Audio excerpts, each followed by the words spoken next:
राधा राधा राधा राधा राधा श्री राधा राधा राधा राधा राधा श्री राधा राधा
भक्तन की वृंदावन धाम की सतगुरुदेव भगवान की।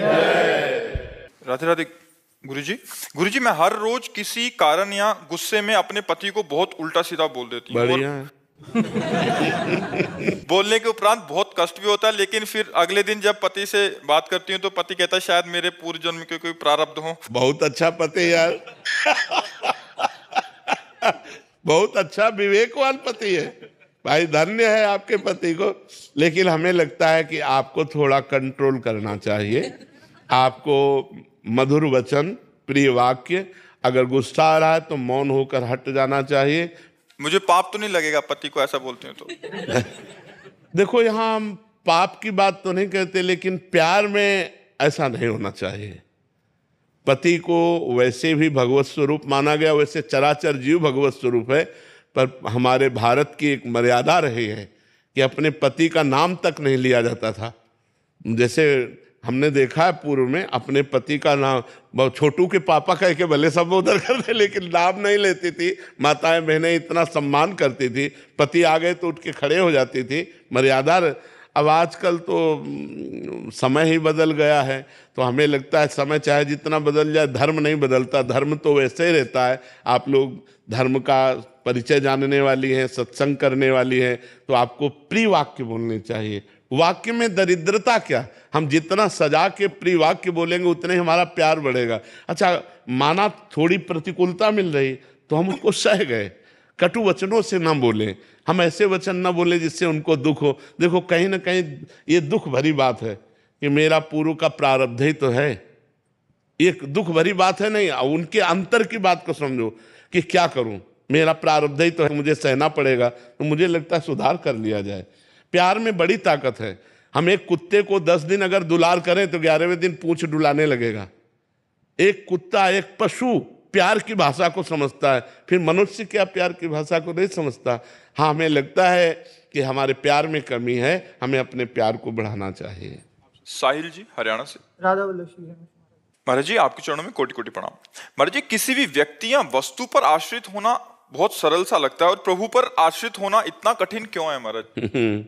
जबकि सरल है प्रभु का आश्रय, क्योंकि प्रभु सर्वत्र हैं, जहाँ आप हो वहाँ भी हैं, सब समय हैं।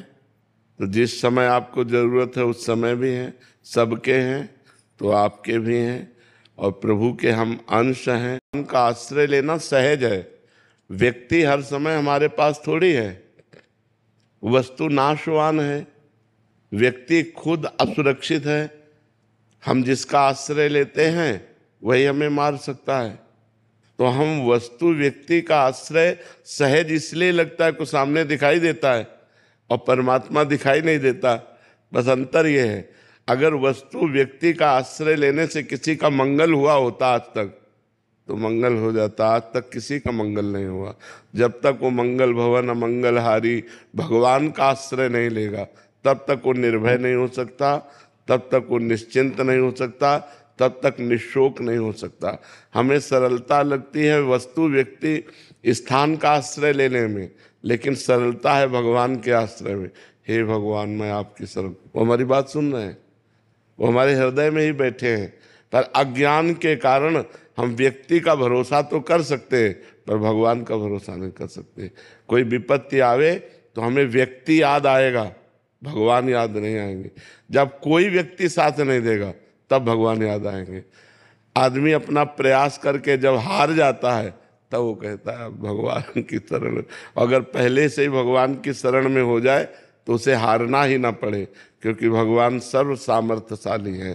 तो हमें लगता है नाम जप किया जाए, भगवान की कथाएं सुनी जाए, भगवान का आश्रय तभी दृढ़ होगा जब हम नाम जप करें और भगवान की लीला कथा सुने, भगवान के भक्तों का संग करें, तो हमारा वस्तु व्यक्ति का आश्रय छूट जाए और भगवान का आश्रय हो जाए। भगवान का आश्रय हो गया मानो मंगल हो गया। भगवान का आश्रय स्थायी बीमा। कल सत्संग में चर्चा में कहा था, जैसे बीमा में नहीं होता कि आपकी गाड़ी नष्ट हो गई एक्सीडेंट से या किसी भी तरह, तो आपको गाड़ी का पैसा मिलेगा? नहीं मिलेगा। आपकी कोई वस्तु नष्ट हो गई, बीमा कराए हो तो आपको पैसा मिलेगा ना। ऐसे ही अगर अपना जीवन का बीमा भगवान से करवा लिया कि हे भगवान मैं आपकी शरण में हूं, तो भगवत प्राप्ति होगी आपको। इस बात से भगवत प्राप्ति हो जाएगी कि आप भगवान की शरण में हो। समस्त दुखों का नाश हो जाएगा कि भगवान की शरण में हो। अच्छा, बीमा में तो है हर साल आपको पैसा जमा करना पड़ेगा, अगर सही प्रमाण ना मिला तो पैसा नहीं मिलेगा। लेकिन इसमें भगवान का स्वभाव है, जन अवगुण प्रभु मान न काऊ, दीन बंधु अति मृदुल स्वभाव। यदि हम हे भगवान आपकी शरण में हैं तो आजीवन का बीमा हो गया, ठेका ले लिया भगवान ने। भगवान कहते हैं अनन्यस चिंतयन्तो माम ये जना परिपासते तेसाम नित्याभियुक्ता नाम योगक्षेमम भाम्यहम्। मैं उसका ठेका लेता हूँ योगक्षेम का, जो मेरा अनन्य चिंतन करता है। बस भगवान के सहारे होकर भगवान का नाम जप करो, तुम्हारा जीवन मंगलमय हो जाएगा। वस्तु व्यक्ति स्थान का सहारा ये हमें मृत्यु से नहीं बचा सकता, काल नहीं बचा सकता। मुकेश कुमार सिंह जी मुंबई से।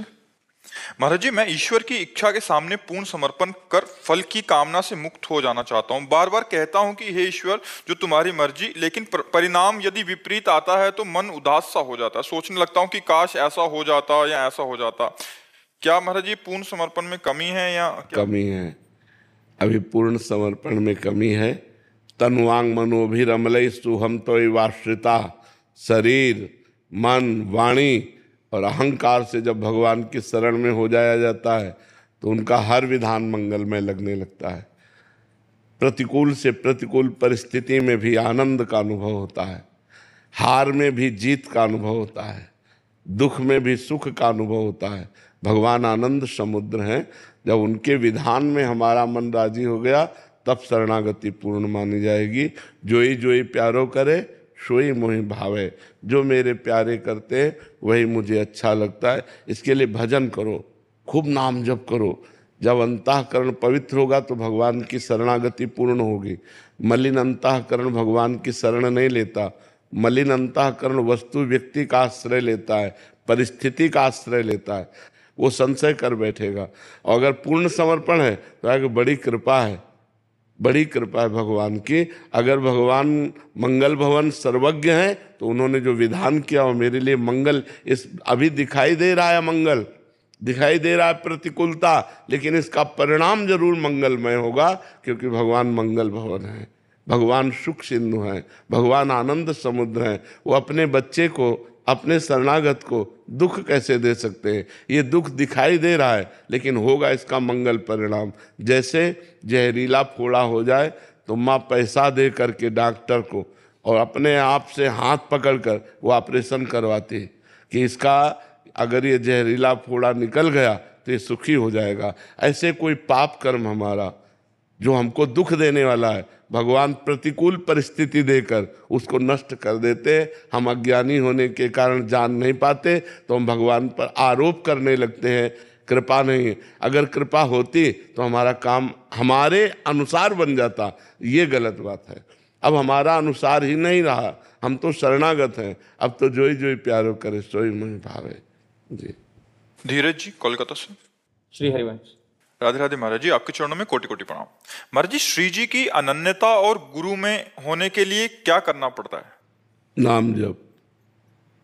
जितना अंतःकरण पवित्र होगा उतने ही वस्तु व्यक्ति स्थान का आश्रय छूटेगा और भगवद आश्रय होगा, चाहे गुरु का आश्रय कहो चाहे श्री जी का आश्रय कहो। अभी हमारा आश्रय कोई व्यक्ति है, कोई वस्तु है, कोई स्थान है, अपना शरीर है, अपना मन है, अपनी इंद्रियां हैं, भोगों को भोगना है, ये सब प्रपंच है। जैसे जैसे हम भजन करते हैं हमारा हृदय निर्मल होने लगता है। निर्मल हृदय में वासना नहीं रहती, उपासना जागृत होती है। निर्मल हृदय में वस्तु व्यक्ति स्थान का आश्रय नहीं होता, भगवान का आश्रय होता है। इसलिए इष्ट और गुरु में प्रीति चाहने के लिए प्रेम मूल यह नाम है। खूब नाम जप करो, भगवान की लीला कथा सुनो, भगवान के चरणों का चिंतन करो, उनके आश्रित हो तो वही श्री जी से भी प्रेम करा देंगे और वही गुरु जी हैं। भगवान और गुरु दो थोड़ी होते हैं। गुरु साक्षात परब्रह्म, तस्मै श्री गुरुवे नमः। गुरु साक्षात परब्रह्म परमात्मा ही गुरु है, दूसरा है अन्यथा नहीं है। कि जब तक आप भजन नहीं करोगे तब तक आपका मंगल नहीं होने वाला।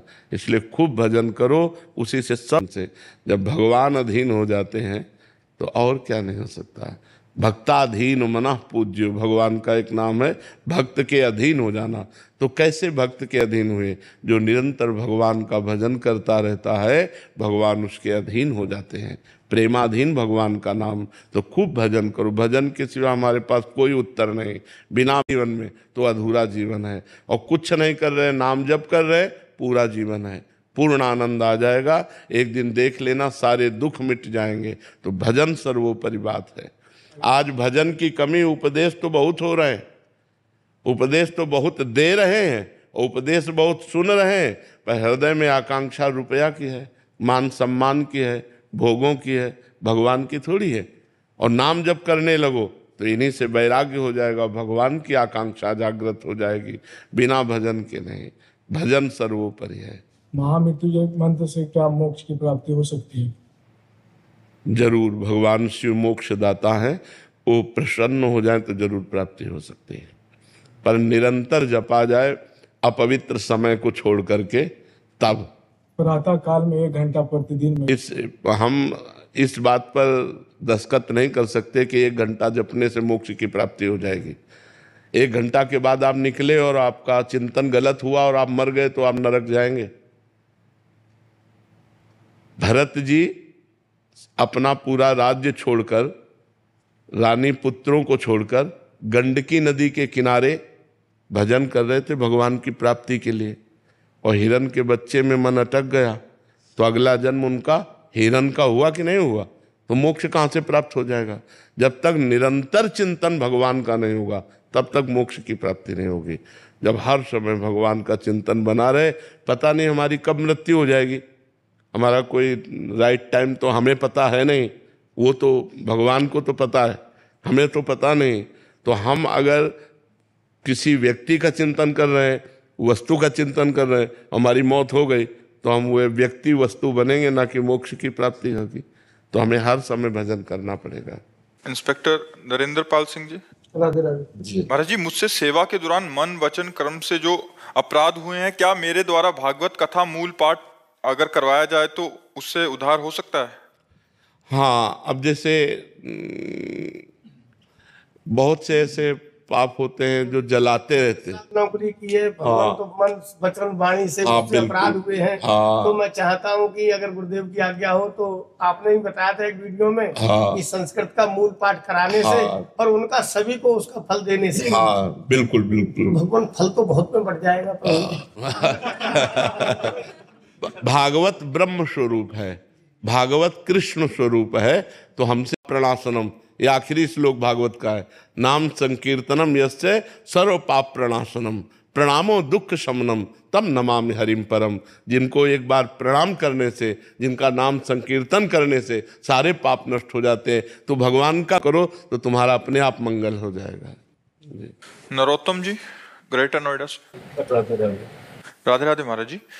महाराज जी, पिता और पुत्र के बीच परस्पर सम्मान, आदर और मित्रवत व्यवहार स्थापित करने के लिए किस प्रकार के आचरण और प्रयास किए जाने चाहिए जिससे एक व्यक्ति उत्तम सामाजिक नागरिक बन सके? सबसे पहली बात, पिता में भगवत भावना करनी चाहिए। जब तक हम भगवत भाव से युक्त नहीं होते तो हमारी कोई भी भावना हमारा परम कल्याण करने में समर्थ नहीं है। जब हम अपने पिता को भगवान का आदर पद देते हैं कि मातृदेवो भव पितृदेवो भव, हमारे माता पिता हमारे लिए साक्षात भगवान हैं। माता पिता के चरणों का स्पर्श, माता पिता की आज्ञा का पालन हमारे हृदय में शुद्ध ज्ञान प्रकट करता है और भगवान को प्रसन्न करता है। पुंडरीक जी नाम के पुत्र थे जिन्होंने अपने माता पिता की आराधना की, तो विट्ठल भगवान आज भी ऐसे खड़े हैं, उन्हीं के द्वारा प्रकट किए हुए। विट्ठल भगवान स्वयं चल करके आए और कहा, पुंडरीक जी आप हमारे दर्शन करो। बोले कौन हो? बोले भगवान है। तो एक ईंट दे दी कि तब तक खड़े रहो जब तक हम अपने माता पिता की सेवा नहीं कर लेते। फिर लौट करके दर्शन किया तो ईंट पर खड़े होने के कारण इट्ठल, प्यार से उनको आज विट्ठल करते हुए, तो हमारे अंदर वो बुद्धि बढ़ेगी जो समाज प्रिय होगी, हमारे अंदर वो ज्ञान बढ़ेगा जो भगवत प्रिय होगा। सबसे पहले हमें भगवत भावना, क्योंकि भगवत भावना के बिना हम सेवा पूर्ण नहीं कर सकते। जैसे आप अपने माता पिता की सेवा कर रहे हैं और फिर कोई रिश्तेदार आया या मित्र आया और वो तुम्हारी निंदा करने लगे, तुम कर रहे हो सेवा और वो तुम्हारी निंदा करने लगे, अब तुम्हें क्या लगेगा? यार इतनी सेवा करता हूँ फिर भी ये निंदा करते आने वाले लोगों से, तो आपकी अश्रद्धा हो जाएगी। अगर आपका ये भाव कि मेरे भगवान है तो जो बोले बोले, मेरा कर्तव्य है इनकी सेवा करना, ये भाव बना रहेगा। जब तक हम भगवत भाव नहीं रखेंगे तब तक हम अपने माता पिता की आज्ञा का पालन और माता पिता की सेवा का, देखो भगवान होते हुए भगवान श्री राम ने अपने पिता की आज्ञा का पालन करने के लिए 14 वर्ष नंगे पैर वनवास किया, बड़ा कष्ट सहा, लेकिन कभी किसी ग्राम नगर में नहीं गए। 14 वर्ष विशेष उदासी, तापस वेश विशेष उदासी, 14 वर्ष राम वनवासी। भगवान ने अपने पिता की आज्ञा पालन, तो ऐसी आज्ञा का यदि हम पालन करें, हम उनकी आज्ञा पर विचार न करें, मात पिता प्रभु गुरु के वाणी बिनहि विचार करी शुभ जाने, तो हमारा परम मंगल होगा, हमारी बुद्धि में ऐसा विकास होगा जिससे समाज सेवा भी बनेगी, परोपकार भी बनेगा। और वैसे हम सबसे प्रार्थना करते, जहाँ तक हमारी बात सबके कानों में पहुँचे, कलयुग चल रहा है, लोग माता पिता का अपमान कर रहे हैं, ये बहुत बड़ी हानि की बात है। कभी वो सुखी नहीं रह सकते जो अपने माता पिता का अपमान करते हैं, बूढ़े माता पिता को घर से निकाल देते हैं या वृद्धाश्रम या अनाथाश्रम भेजाते हैं। उस दिन की याद जब तुम गोद में हगते मूतते थे, उस समय यदि वो तुम्हें अनाथालय भेज जाते तो उन्होंने तुम्हें गले लगाकर पाला, और आज जब तुम्हारा अवसर आया सेवा का तो उन्हें अनाथालय या वृद्धाश्रम या अन्य जगह, ऐसा नहीं है, ऐसा नहीं करना चाहिए। वृद्ध माता पिता को भोजन और सामग्री से ज्यादा प्रिय होता है अपने पुत्र का प्यार पाना। वो पैसे से नहीं दिया जा सकता, वो स्वयं से दिया जा सकता है। इसलिए अपने माता पिता को भगवत भाव से आराधना करें। ये जो आजकल नए बच्चे अपने माता पिता को मारते हैं, पीटते हैं, गाली देते हैं, घर द्वार से बाहर कर देते हैं, इनकी बड़ी दुर्गति होगी। अभी अगर जिसके माता पिता जिंदा हो, अभी अपना काम बना लो, अपने माता पिता को भगवान की तरह आराधना करो, तो भगवान तुम पर प्रसन्न हो जाएंगे। विशाल कुमार पुरोहित जी। राधे राधे। राधे राधे महाराज जी। महाराज जी, क्या मेरी तड़प ही गुरुदेव को खींच लाएगी या मुझे कोई विशेष नियम अपनाना पड़ेगा? क्या किसी संत के आकर्षण जो महसूस होता है तो ये संकेत है? नाम जप। संत का आकर्षण मतलब भगवान की कृपा। अब मोहि भा भरोस हनुमंता, बिनु हरि कृपा मिले नहीं संता। पर इसका लाभ तभी ले सकते हो जब नाम जप करोगे। खूब नाम जप करोगे तो संत भगवंत एक ही हैं। भक्ति भक्त भगवंत गुरु चतुर नाम बपु एक। ये चार कहने को अलग अलग हैं, लेकिन एक ही है। जब नाम जप करोगे तो गुरु कृपा हो जाएगी, संत कृपा हो जाएगी, भगवंत कृपा, सब। नाम जप करो, खूब डट के नाम जप करो। जिस पर भगवान की कृपा हो जाती है उस पर सब पर कृपा, सबकी कृपा हो जाती है। जामवंत कहा सुनु रघुराया, जा पर नाथ करहु तुम दाया। ताहि सदा शुभ कुशल निरंतर, सुर नर मुनि प्रसन्नता ऊपर। सोई विजयी विनयी गुण सागर, तासु सुजस त्रैलोक उजागर। जा पर नाथ करो तुम दाया। हे हरि, हे रघुनाथ जी, जिस पर आप कृपा करते तो सुर नर मुनि प्रसन्नता ऊपर, सब उस पर प्रसन्न हो जाते।